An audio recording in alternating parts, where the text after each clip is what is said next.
It's been said that following Jesus is simply discipleship. It's simply discipleship where if Jesus would be here, he'd be just like us. Following Jesus is simply where if Jesus was here this morning, he'd be just like us, just like me. That makes you think, doesn't it? And that's why we're doing a whole series on discipleship, but also mainly on the divine imperative. The divine imperative. And I opened up the series with the study in Matthew, where Jesus says the greatest commandment is love God, love your neighbour. Then James followed up with a wonderful sermon, which I know many of you appreciated, on Jesus' biggest example of love, I believe. It's the best parable he told of the Good Samaritan. And we learnt from there. Then I followed up with that with the love chapter in 1 Corinthians 13, what love really is. Then Milton came in with John 3:16. And if you want to know what love is, simply this. It starts out, John 3:16 starts out with God, doesn't it? God's loved the world. Ends with life.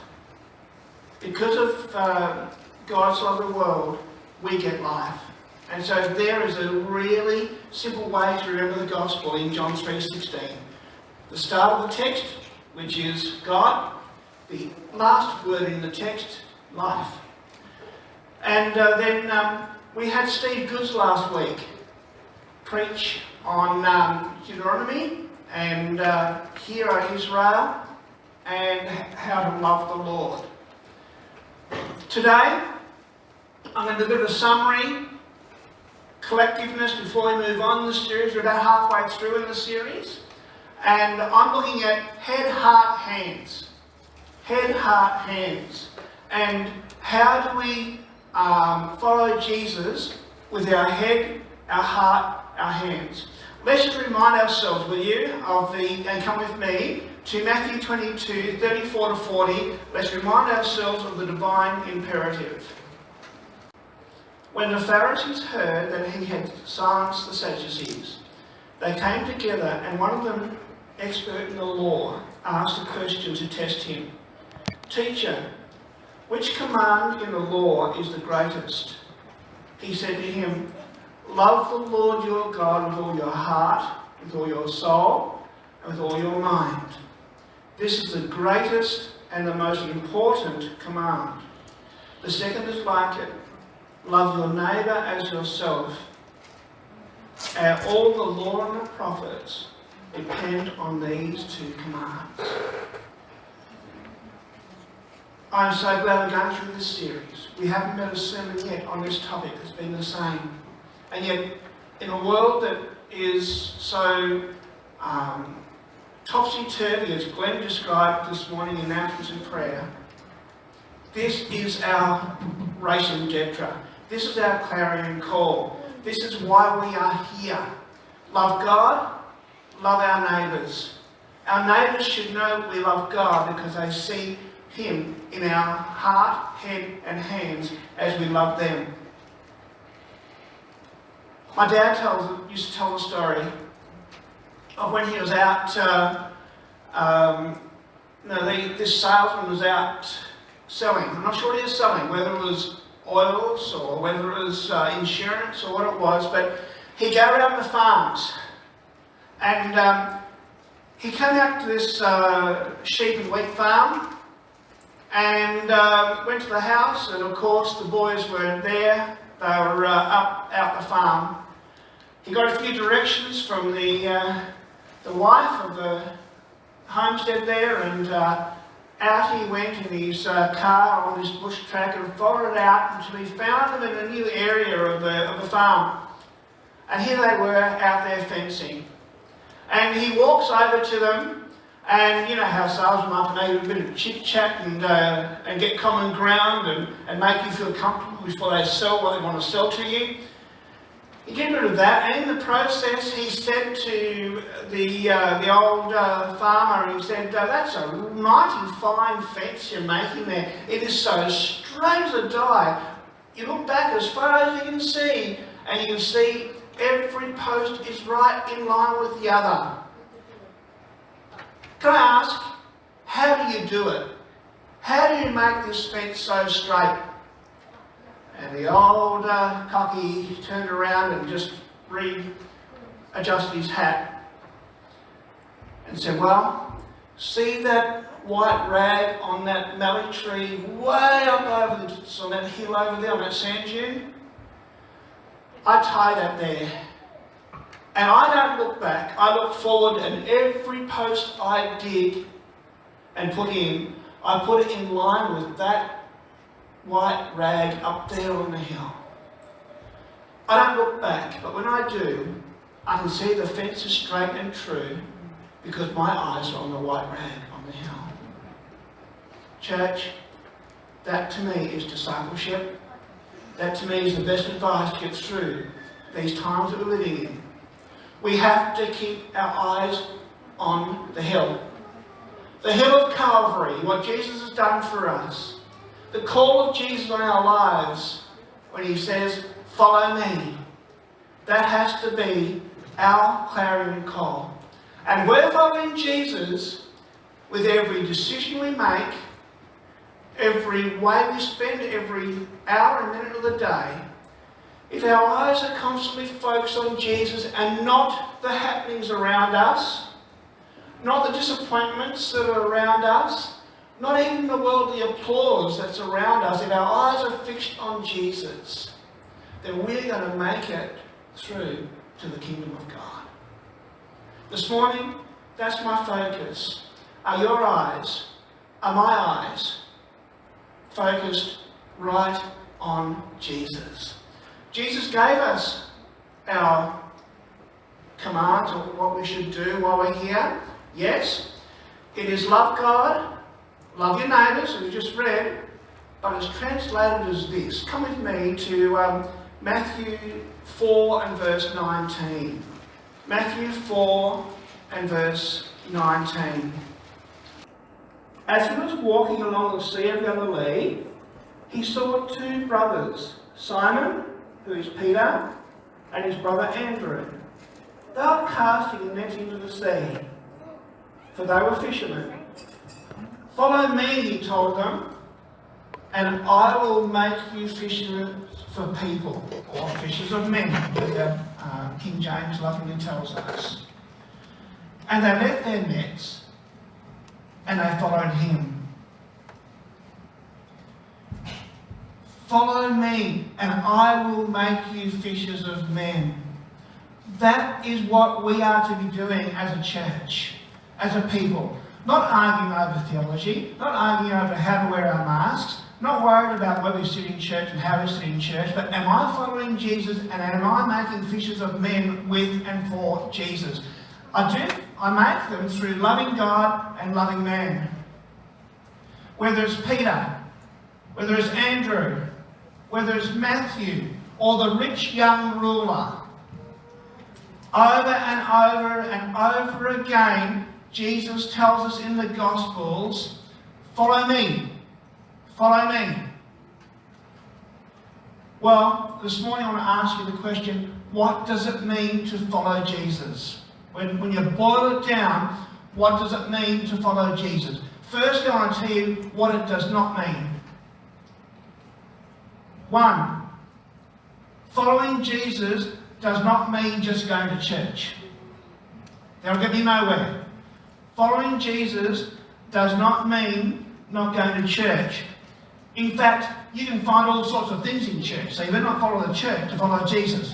Mark 1, Matthew, Mark 1.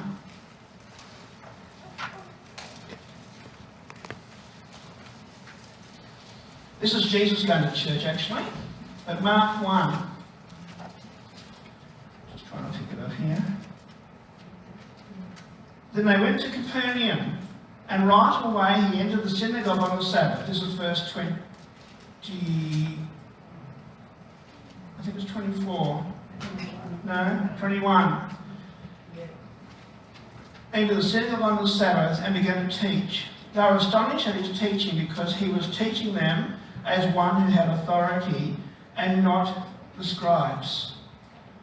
Just then, a man with an unclean spirit was in the synagogue, and he cried out, "What do you have to do with us, Jesus of Nazareth?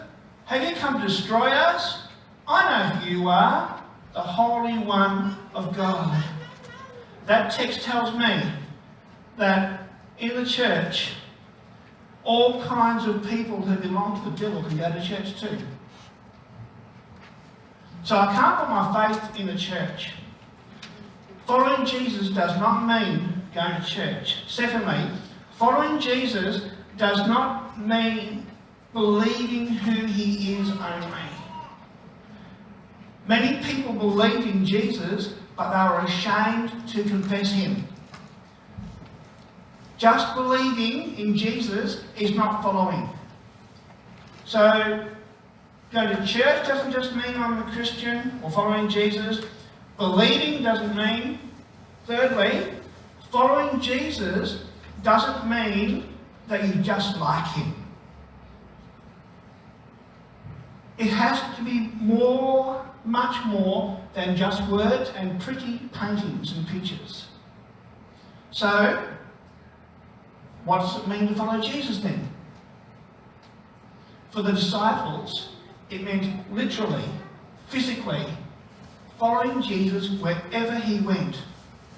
Whether it be village to village, whether it be for a rest in the boat on the way across Galilee, whether it be out on the mount with the Beatitudes.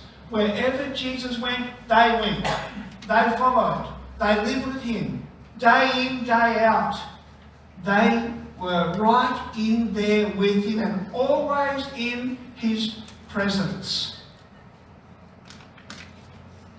For the disciples, to follow Jesus meant they had to leave behind things. They had to leave behind their jobs, their nets, their families, their plans, their dreams, their inheritance. To follow Jesus is the same for you and I today. We have to leave something behind. When we come to follow Jesus, we have to leave something behind. We have to, number one, if I want to follow Jesus and make him centre of my life and love him supremely, I have to leave behind anything that I've planned or do that centres around me. It's the first thing, and that's the hardest thing, and the rich young ruler couldn't do it. Can you? Can I?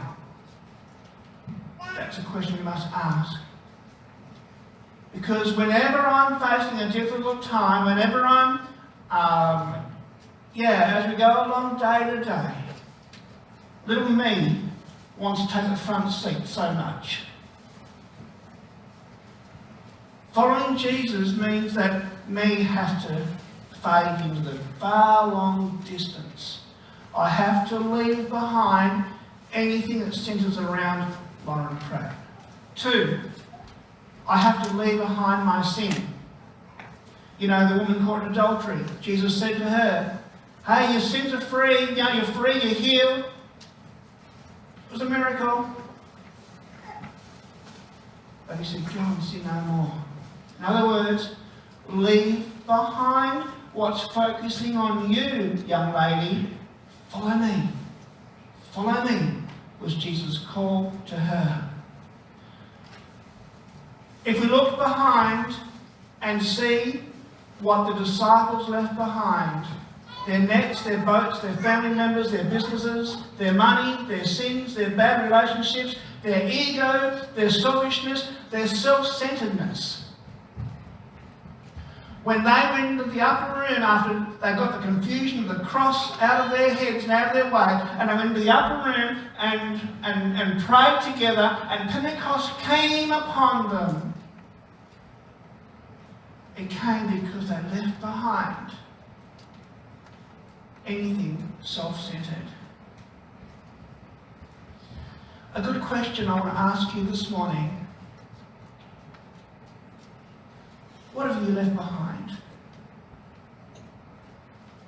And have you? What do you need to leave behind? And will you? Are there things that you're following Jesus now that you no longer do? Are there dreams that you had before Jesus that you can no longer dream anymore because He's placing a new dream in your heart?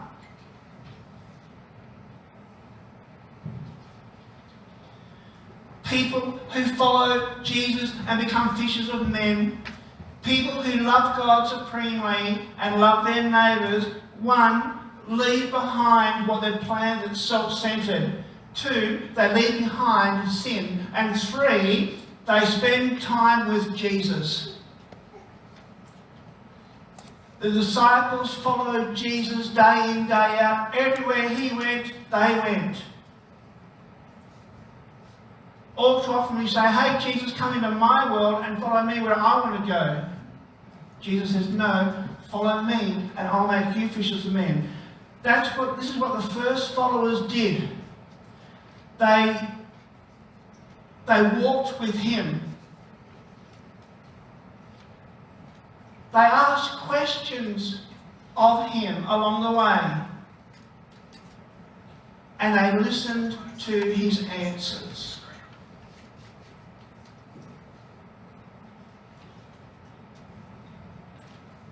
Oh, I wish I could do that more, and I wish that would come into my devotional life. All too often I get the boring old, I'll read the Bible text, have a prayer, then run through my day and get into it, and come back at night, "Oh, hello Jesus," doing that by my bed, saying my good night prayers, and see you in the morning.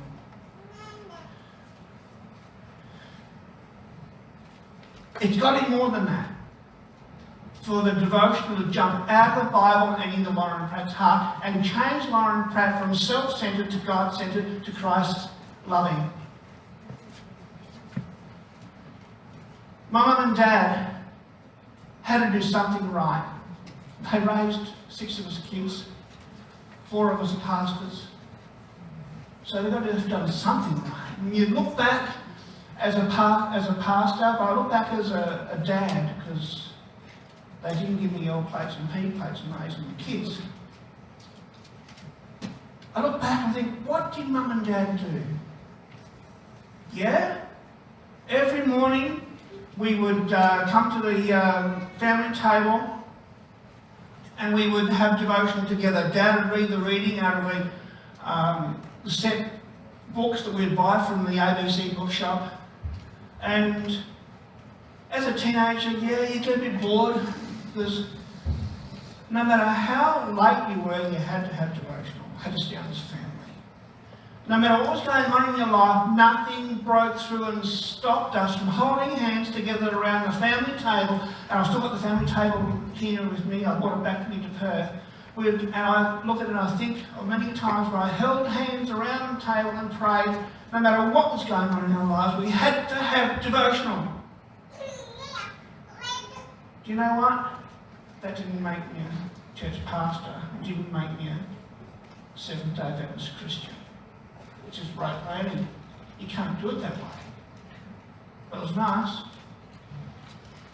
You know what I think I caught off Mum and Dad? It was Dad included me in everything he was doing. Dad showed me what it was like to kneel down at the end of the day and pour your heart out to Jesus for the kids if I snuck by his room to go to bed at night. Dad was a guy who when I was a kid, it came to Friday night and there was no food in the cupboard than just a can of ready burger, which was not very tasteful at the best of times. And they had some bread. They sat us kids down on newspaper in the lounge room. That's all we had was ready burger between bread that Friday night.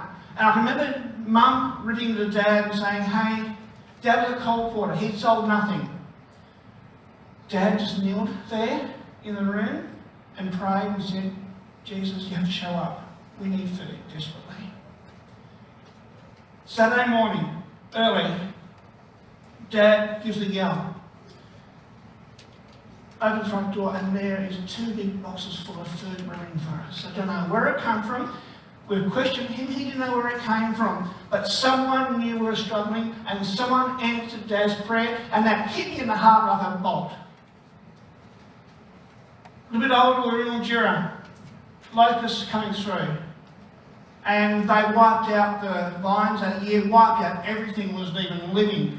I remember walking off the bus home from school. The loosened paddock for old Blossom the cow, our house cow, was just sticks now. It was green on the way to school. The vines, just sticks. The buffalo lawn on the front grass, on the front lawn, which is the toughest grass you get, just brown. They had gone through. I remember going out to school that morning and I said, "Dad, what are you doing?" And he's there kneeling in the middle of his garden that supplied us with all our food for our family out on the farm. And he's kneeling there in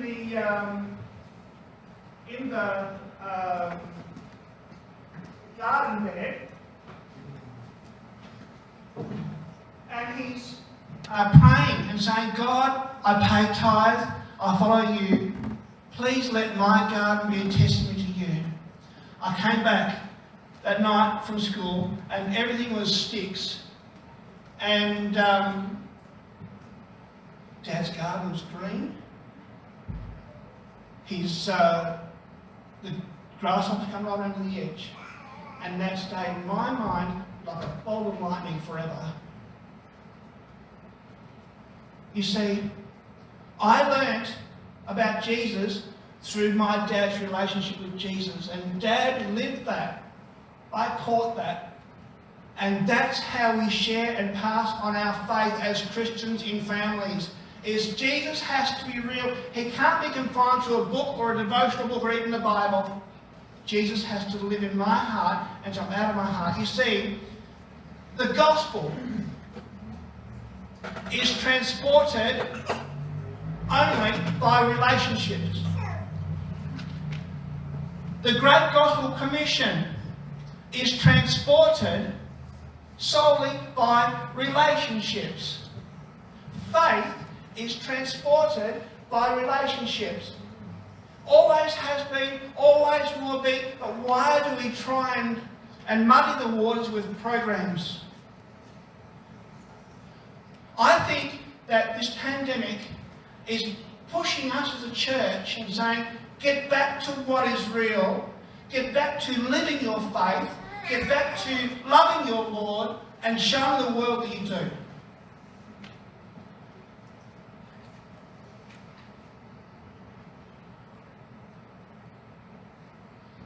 Jesus says, follow me. One of the best ways to know you're following Jesus is to ask yourself, are you fishing for men like Jesus asked us to? If you are, you're following Jesus. Are you caring for people with your life? Are you discipling people with your life? Are you touching people with your life? Are you reaching people with your life? Because that's what Jesus has called us to do in the greatest commandment. And that's what Jesus has called us to do. And he says, follow me and I will make you fishers of men. A dad was travelling with his son to find an uncle they'd never ever seen. And he pulled up in this town he knew where the uncle lived. And of course, when you're in a foreign town, you go to the centre of town. And they park the car for a minute just to gather what they're going to do. He may have thought, I could probably go to a post office and ask after his name and see if we can track him down that way. But all of a sudden, the father explained, "Hey son, there's my uncle." And he saw this man walking across the town square. And his son said, "Dad, how do you know it's your uncle?" "Son, he walks just like my dad. He walks just like my father." Church, that's what following Jesus is all about. May the world know the greatest commandment. May the world know what following is. May the world know Jesus because they see that you and I walk just like our Father.